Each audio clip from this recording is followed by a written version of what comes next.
नमस्कार दोस्तों, स्वागत है आपका हमारे ऑनलाइन यूट्यूब चैनल पे। आज हम आपके सामने नया प्रकरण लेके उपस्थित हुए हैं जिसका नाम है वंशानुक्रम एवं वातावरण।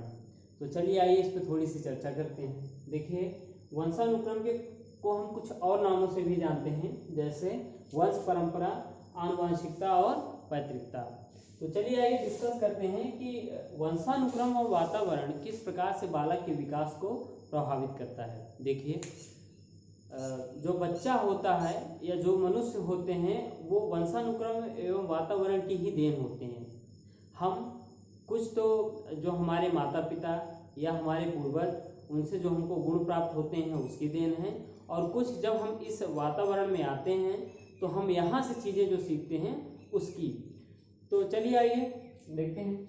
अच्छा, वंशानुक्रम कहते किसे हैं, एक लाइन में आपको बताते हैं। देखिए, हमको जो हमारे माता पिता व हमारे पूर्वजों से जो पितृकों के माध्यम से जो गुण हमको मिलते हैं उसे ही हम वंशानुक्रम कहते हैं। पितृक किसे कहते हैं? पितृक शब्द बहुत याद रखिएगा, क्योंकि अक्सर ये परीक्षाओं में पूछा जाता है कि जो गुणों जो माता पिता से बालक में गुणों का ट्रांसफर होता है वो किसके माध्यम से होता है, तो वो होता है पितृक के माध्यम से या पितृकों के माध्यम से। ऐसा लिखा रहेगा, पितृकों के माध्यम से। तो पितृकों के माध्यम से गुण ट्रांसफर होते हैं। देखिए, जो बालक होता है वो अक्सर अपने माता पिता से बहुत सारी समानताएं रखता है, जैसे या तो कदकाठी में, रंग रूप में, मानसिक योग्यताओं में, भावात्मक गुणों में, इन सब चीज़ों में समानताएं रखता है। और कुछ वंशानुक्रम के तहत बच्चे में कुछ बीमारियां भी ट्रांसफर हो जाती हैं, जैसे वर्णांधता वगैरह हो गई। तो ये सब बीमारियां भी हैं जो बच्चे में माता पिता से आती हैं। आइए थोड़ी सी वातावरण की बात करते हैं। देखिए, वातावरण क्या है? वातावरण का प्रभाव बालक में जिस दिन बालक माँ के पेट में आता है उस दिन से बच्चे पर होना प्रारंभ हो जाता है। वो किस प्रकार से? जैसे माँ के गर्भ में बच्चा होता है तो उसको बहुत से पोषक तत्वों की आवश्यकता होती है, जैसे कि कैल्शियम वगैरह हो गया, आयरन वगैरह हो गया। तो अगर बच्चे को वो चीज़ें मिलती रहती हैं तो उसका जो है विकास जो है अच्छी तरीके से होता है। अगर इसका अभाव होता है तो बच्चे का विकास भी प्रभावित हो जाता है। बच्चा अगर जन्म लेता है तो जन्म के बाद भी यही होता है। अगर अच्छा खान पान होता है तो बच्चे का अच्छा स्वास्थ्य होता है, अच्छी मानसिक बुद्धि उसकी बढ़ती है। और अगर स्वास्थ्य प्रभावित हो गया तो उसका विकास रुक जाता है। इसी प्रकार से जिस प्रकार के वातावरण में बच्चा रहता है उस प्रकार के वातावरण में बच्चा घुल जाता है, उस प्रकार की चीज़ें बच्चा सीखता है। इसीलिए कहते हैं कि जो हमारे बच्चे होते हैं उनको सदैव अच्छे वातावरण में या अच्छी जगहों पे रखा जाए, जिससे उनका कि विकास अच्छी तरीके से हो सके। एक तरह से और आपको हम बताएं कि वातावरण किस प्रकार से बच्चे पर प्रभाव डालता है। मान लीजिए कि हम हिंदी भाषी परिवेश में रहते हैं और हमारे माता पिता हिंदी भाषी हैं, हिंदी भाषा बोलने वाले। तो जाहिर सी बात है, जो बच्चा यहाँ पे जन्म लेगा वो यहाँ के परिवेश में रहेगा तो वो हिंदी ही बोलेगा। लेकिन अगर यहाँ पे जन्म लिया हुआ बच्चा अगर उसको कहीं ऐसी जगह पे रख दिया जाए जहाँ पे अन्य भाषाओं का प्रयोग होता है, जैसे साउथ इंडिया में अगर कर दिया जाए तो कन्नड़, मलयालम वगैरह अगर वहाँ पे बोली जाती है, अगर उस परिवेश में बच्चा रहेगा तो भले हिंदी भाषी माता पिता की संतान है वो, लेकिन जिस परिवेश में रहेगा वो वहाँ की भाषा बोलने लगेगा। तो इस प्रकार से हम समझ सकते हैं किस प्रकार से वातावरण अपना प्रभाव बच्चे पे डालता है। देखिए, बहुत सी योग्यताएं होती हैं कि किसी के माता पिता अगर बुद्धिमान होते हैं तो बच्चा भी बुद्धिमान होता है, या किसी कौशल में निपुण होते हैं माता पिता तो बच्चे भी उस कौशलों में निपुण हो जाते हैं। लेकिन ध्यान रहे कि इसके साथ ही वातावरण भी अपना प्रभाव छोड़ता है। हो सकता है कि हमारी पीढ़ियों में बहुत से लोग कोई भी वाद्य यंत्र बजाना ना जानते हों और हमारे माता पिता भी कोई वाद्य यंत्र ना जानते हों, लेकिन फिर भी बच्चा क्या होता है कि ऐसे वातावरण में रहता है जहाँ पे वो भी संगीत सीख जाता है, बहुत से वाद्य यंत्रों को बजाना सीख जाता है। तो ये सब चीज़ें हम वातावरण से सीखते हैं। तो चलिए आइए, वंशानुक्रम के कुछ नियम हैं, कुछ सिद्धांत हैं, हम उन सिद्धांतों को डिस्कस करते हैं। हम थोड़ा सा यहाँ पे सिद्धांत लिखेंगे, उसके जस्ट बाद आप हम उस पर डिस्कस करेंगे उस पर। चलिए, तो वंशानुक्रम के नियमों के अंतर्गत पहला नियम है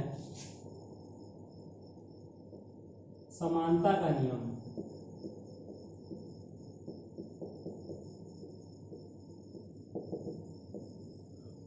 देखिए, यह नियम ये कहता है कि कि समान समान को जन्म देता है, मतलब कि जो माता पिता बुद्धिमान होते हैं उनके बालक भी अक्सर क्या होते हैं, बुद्धिमान होते हैं, और वो माता पिता जो मंद बुद्धि के होते हैं उनके बालक भी क्या होते हैं, अक्सर मंद बुद्धि के हो जाते हैं, या वो माता पिता जो औसत बुद्धि के होते हैं उनके बालक भी क्या होते हैं, औसत बुद्धि के पाए जाते हैं। तो यह नियम कहता है कि समान समान को जन्म देता है। ठीक है। दूसरा नियम है असमानता का नियम।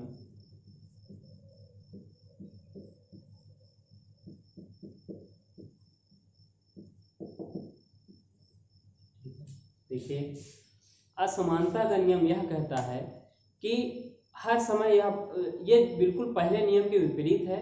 यह नियम यह कहता है कि हर समय यह बात नहीं लागू होती है कि जो माता पिता होते हैं उनके समान ही संतान पाई जाती है। कभी कभी क्या होता है कि जो बुद्धिमान माता पिता हैं उनकी संतान भी क्या होती हैं, कम बुद्धि के पाए जाते हैं, या उनकी औसत बुद्धि हो जाती है, या औसत बुद्धि के माता पिता की संतान क्या होती हैं, बहुत बुद्धिमान हो जाती हैं, या मूढ़ बुद्धि के माता पिता की संतान क्या हो जाती हैं, बहुत बुद्धिमान हो जाती हैं।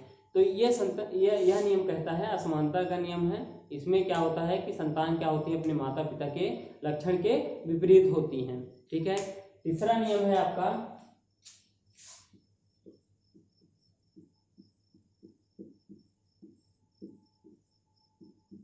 प्रत्यागमन का नियम। देखिए, यह नियम औसतता की बात करता है। कहने का मतलब यह है कि जैसे बहुत बुद्धिमान माता पिता की संतान क्या होती है, औसत बुद्धि की पाई जाती है, या जो कम बुद्धिमान माता पिता होते हैं उनकी संतान क्या होती है, औसत, मतलब कम से थोड़ी ज़्यादा होती हैं। कहने का मतलब ये औसत की ओर ले जाता है। तो प्रत्यागमन का नियम एक्चुअली ये है कि ये बताता है कि वंशानुक्रम हमेशा चीज़ों को एक तरह से औसत करने की कोशिश करता है। कहने का मतलब यह है कि अगर बहुत बुद्धिमान भी माता पिता हैं तो क्या होंगे, वो उसकी संतानें हमेशा पीढ़ियां क्या होंगी, औसत की ओर जाएंगी, और कम बुद्धिमान माता पिता हैं तो उनकी पीढ़ियां क्या होंगी, औसत की ओर जाएंगी। तो इसे ही कहते हैं प्रत्यागमन का नियम। ठीक है। तो अगला नियम है चयनित गुणों का नियम।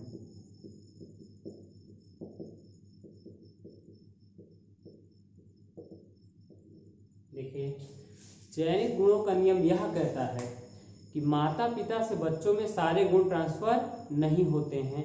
कुछ ही गुण क्या होते हैं जिनका संक्रमण माता पिता से बच्चों में होता है, या कुछ ही गुण क्या होते हैं बच्चों में ट्रांसफर होते हैं, सारे गुण नहीं होते हैं। कुछ गुण जैसे बच्चे का रंग हो गया, ठीक है, कदकाठी हो गई, और उसकी शैली हो गई, उसके अंदर जो भावात्मक रूप पाया जाता है वो हो गए, है ना। कुछ बीमारियां भी हो गई जैसे वर्णांधता वगैरह हो गई, या जो आपका ब्लड ग्रुप होता है, तो वो सारी चीज़ें क्या होती हैं, रक्त समूह वगैरह, वो सारी चीज़ें क्या होती हैं, माता पिता से बच्चे में ट्रांसफर होती हैं।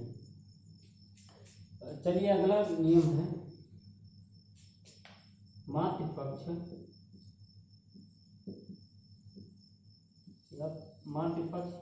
व पितृपक्ष का नियम। देखिए, ये नियम यह कहता है कि केवल माता पिता के ही गुण बच्चों में ट्रांसफर नहीं होते हैं, बल्कि माता के पूर्वज एवं पिता के पूर्वज इनके भी गुण क्या होते हैं, बच्चों में ट्रांसफर होते हैं। माता के पूर्वज जैसे हो गए हमारे नाना नानी, है ना, नाना नानी या परनाना परनानी, तो इनके भी क्या होते हैं, गुण ट्रांसफर होते हैं। इसी में ऐसे हो गया पहले दादा दादी, फिर परदादा परदादी। देखिए, कभी कभी ऐसा होता है कि एक माता पिता के एकदम स्वस्थ होते हैं, लेकिन उनके बच्चे में कोई विशेष प्रकार की आनुवंशिक बीमारी आ जाती है, या कोई बच्चा क्या हो जाता है, कभी कभी मंद बुद्धि का पैदा हो जाता है। तो ये सब इस वजह से होता है कि कहीं ना कोई हमारे पूर्वज में ये बीमारियां रही होंगी, जो कि आज क्या हो गए, उभर के इस बच्चे की इस पीढ़ी में आ गई हैं। तो वो इसी नियम की बदौलत होता है। चलिए एक आखिरी नियम है, उसको हम डिस्कस कर लेते हैं, और बहुत इंपॉर्टेंट नियम है, ठीक है। वो नियम है संयोग का नियम। देखिए जो संयोग का नियम होता है उसकी ही देन है कि क्या किसी को लड़की होगी कि लड़का हमको पहले से पता नहीं होता। ये सिर्फ महज एक संयोग पे निर्भर करता है कि लड़की होगी कि लड़का। देखिए आपसे बताएं कि जो माता पिता से गुण बच्चों में आते हैं वो संयोग की संभावनाएं क्या होती हैं, जान लीजिए 1,67,216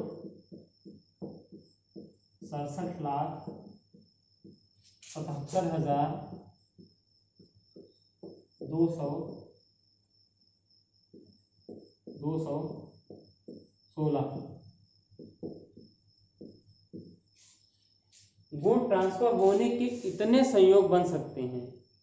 बच्चे में माता पिता से बच्चों में गुण ट्रांसफर होने के इतने संयोग बनते हैं। इन संयोगों के फलस्वरूप क्या होता है कि हमारे माता पिता से बच्चों में गुणों का ट्रांसफर होता है। और हमने आपको बताया कि जैसे बालक होगा कि बालिका होगी, वो भी क्या होता है, संयोग पे निर्भर करता है।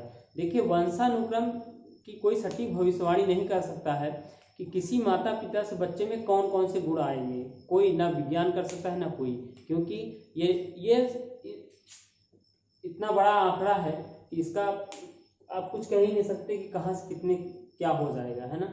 इसलिए इसको संयोग का नियम कहा जाता है। इसका कोई भी सटीक पूर्वानुमान नहीं कर सकता है। देखिए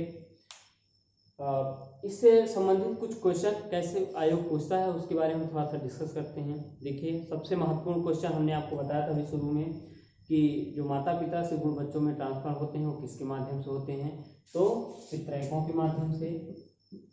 पहला क्वेश्चन है, बहुत इंपॉर्टेंट है। एक इंपॉर्टेंट क्वेश्चन अभी हाल फिलहाल 2-3 सालों में बहुत बार पूछा गया है कि वातावरण का प्रभाव एक बच्चे पे कब से पड़ना शुरू हो जाता है, या एक बच्चे पे वातावरण का प्रभाव कब से पड़ता है। आप सोचते हो कि वातावरण का मतलब ये हो गया कि जब इस परिवेश में बच्चा आए तब बच्चे पे क्या होता है, प्रभाव पड़ता है, लेकिन ऐसा गलत है।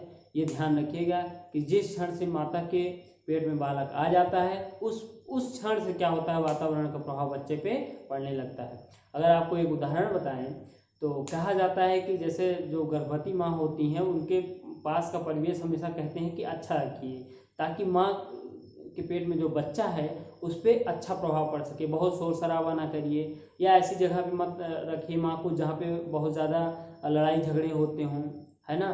तो ऐसे वातावरण से माँ को दूर रखने की बात की जाती है। वो इसीलिए की जाती है क्योंकि बच्चे पे उसके जब वो माँ के पेट में रहता है तभी से उस पर प्रभाव पड़ना शुरू हो जाता है। तो आज की वीडियो हम यहीं पे समाप्त करते हैं। हम आपसे अगली वीडियो में मिलेंगे। अगर आपको ये वीडियो पसंद आया तो अपने और दोस्तों तक इसको शेयर करिए, चैनल को सब्सक्राइब करिए, वीडियो को लाइक करिए, बेल आइकन को दबा दीजिए ताकि हमारी नेक्स्ट वीडियो है तो वो आप तक पहुंच जाए।